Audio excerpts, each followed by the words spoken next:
Stranded, bankrupt, and nursing a shattered hand, Kamovici's last days in Tyria were spent in a prison cell. Many within the city considered his trial to be a foregone conclusion. Within a week of his capture, the throngs of people he had fleeced and abused were given a show they wouldn't forget, at least until the crows were finished with him. With Kamovici disposed of, Craddock turned his eyes toward the future of both the FIC and his fledgling family. Without the banker's constant interference, he once again began the company weapons buildup, and continued to make slow but steady progress in returning the First Watch Marshal branch to its former power. He often proclaimed, "We'll make those madmen think the sky is raining lead."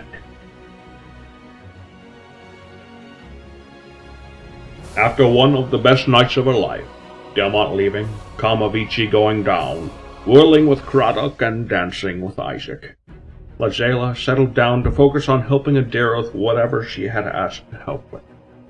She was curious to find out what exactly Delmont had meant about justice for Parvez, but was not prepared at all for what happened. After a wild night where Calathra learned what a hangover was, and that Agarian magic does nothing to heal it, she found herself somewhat confused about certain things in her life.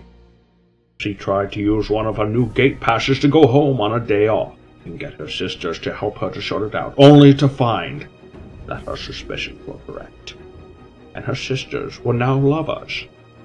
While she was happy for them, it did nothing to help her sort through her own tangled feelings, and for the first time, she returned from a trip to her sisters more confused than before she left.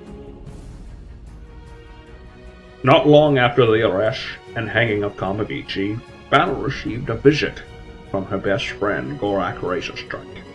The old Legionnaire, the one who had sent her to Lion's Arch, had been killed by a siege weapon at Ashfaya. The new Legionnaire had ordered her to return and sent Gorak to inform her. However, Banner chose not to go, sending a message by Gorak that the new Legionnaire could shove his orders up his pointy rear so hard that they came out his mouth.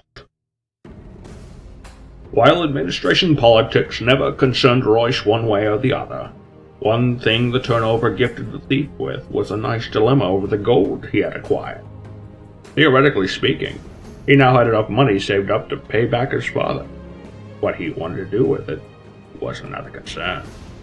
Cradling his broken ankle, he simply decided to sell the problem for the time being, stalling the inevitable life-changing decision he would have to make. For Adira, Kamovici's losses became her gains as she assumed the man's vast collection of assets and their accompanying responsibilities. Her first action as administrator was to reform the First Watch from its private army origins into a more open and honorable public service. As for herself, though, the burden she had undertaken to save the company did not seem to be alleviated by the banker's demise. Not even the promise of limitless dress shopping and the finest brandy in the city seemed to lift their spirits. Galvanized by Otto's death, Teagues began to build a life for himself and those he cares for. He rents a proper home for Bianca and Fran and himself.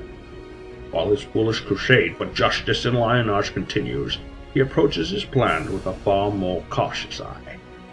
With his new corset, it should not be long before the underbelly of the city will grow to fear the color green. After Kamovici's demise and Delmont Prior's subsequent departure, Laraz found herself feeling isolated and adrift in the wake of the reorganization. Her resolve wavered, and she found herself falling into old, destructive habits. She did, however, have Eek's morality module installed into her golem, and after reactivating, the little robot's cheerful companionship kept her from rolling completely back into the gutter.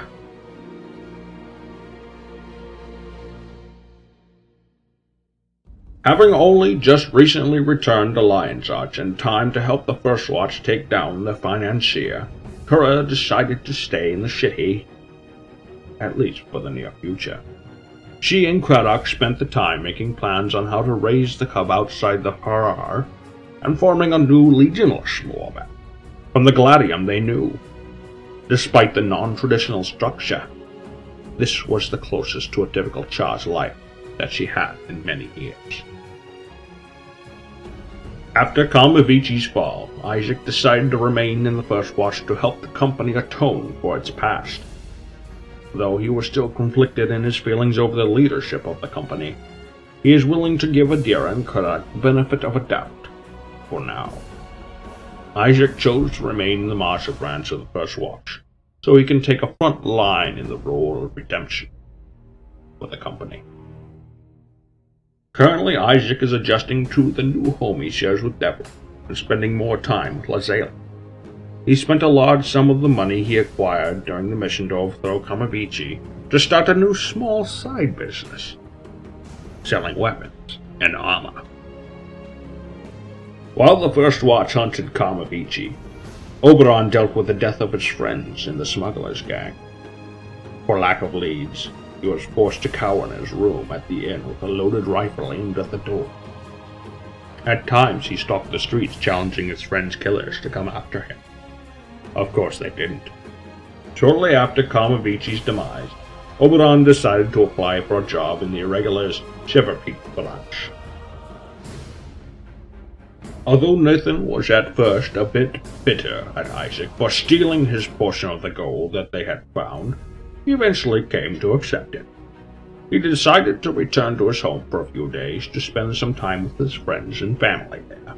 The short absence served as a much-needed stress relief, and when the time came for him to return to Lion's Arch, he did so with renewed confidence and eagerness to help rebuild the First Watch. After the death of Kamavichi and the change of control of the company, Devlin made a short break home. He found it quite refreshing, allowing him to get some of the best rest he had in some time.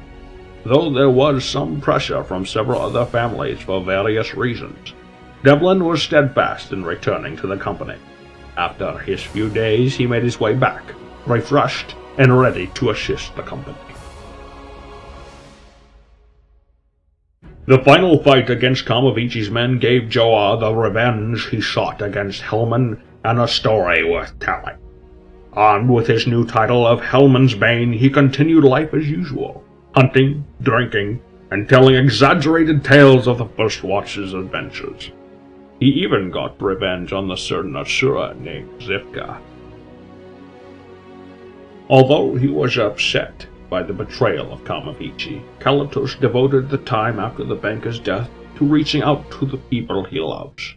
He sent letters to the Grove, hoping to reconcile with his brother, and spent more time with his friends in the First Watch. Julian spent most of the time after Kamavichi's arrest working with the office to help facilitate the shift in organization. Although he is not the most organized person, he hopes that he was somewhat successful in helping. In his spare time, he began to go through his uncle's library, learning more about the merchants and politics of Lion's Arch, as well as work to hone his mesmer abilities. Following the recovery of Kamavichi's files, his subsequent arrest, and a failed attempt to have the deposed banker released into his custody, Delmont Pryor left Lion's Arch with no real intention to return. He arrived in Divinity's Reach expecting reinstatement and gratitude for his work, and to return to his former duties with the Ministry Guard. In each of these expectations he would be disappointed. He discovered that in his time away he had been replaced, and now that he had returned, all the evidence he had gathered would be attributed to these replacements. Then his patron had tried to buy his silence. With that final insult, Delmont left Divinity's Reach once more and returned to Lion's Arch. He had not been back for more than an hour before he was offered the command of the Bureau of Information. Naturally, he accepted. Christoph Pryor recovered quickly from his injuries he had received during the apprehension of Kamavichi. Just as quickly he returned to his studies, and with the aid of his new tutor, Tabak Renclaw, he was becoming rather formidable in the necromantic arts. With a newfound interest in sapient anatomy, he attempted to join the newly formed science branch in order to offer and expand his knowledge. But trouble never seemed too far behind the bar, and he had a knack for finding it. As a member of science, he knew it would come in no short supply. After playing his part in the capture of the banker, Tavok turned to face the memories that surfaced along with his 70th birthday. He now seeks to leave the past behind for his own good and look towards the future. However, he has yet to realize that there are some things that you simply cannot escape. After receiving word of his grandmother's failing health, Corin rushed to Claypool in time to witness her passing. He returned to Lion's Arch with a heavy heart, a newfound passion to carry on the company's exploits. Inspired by Otto's legacy, Corin's new goal was to seek out a chance for membership in the company. He started to train harder than ever, anxious to impress his superiors. Things became slightly less hectic for Eek after the conclusion of recent events. He finally found time to focus on his inventions and concepts, and even spent time with Wreath. He also discovered the opportunity to send along some schematics to a potential funder for his inventions. Whether or not they'll be accepted, however, is something different entirely. After the cremations of his fallen crew, Gog set about returning the labs and training grounds to working order.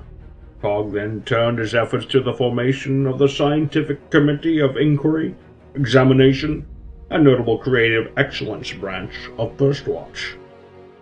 The branch would serve to strengthen the company through research and discovery, and provide might through technology and knowledge, and not sheer muscle. A task well suited for the Ashura, and he wasted no time in preparing the next project for the company.